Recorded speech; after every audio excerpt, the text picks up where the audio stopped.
ఎప్పటికైనా సొంతం. రాదురా ఏ విజయం నీ కోసం నా కోసం, ఎటుపోదురా నువ్వు చేసిన కష్టం ఎప్పటికైనా సొంతం.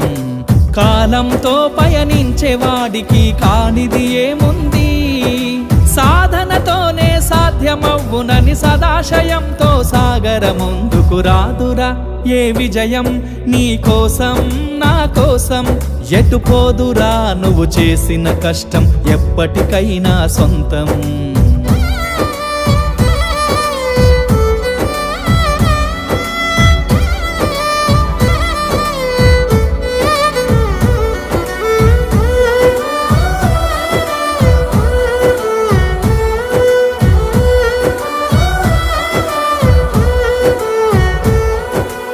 ఆకాశంలో అలలాగా పోయే ఆ పక్షులనే చూడు, అనుకున్న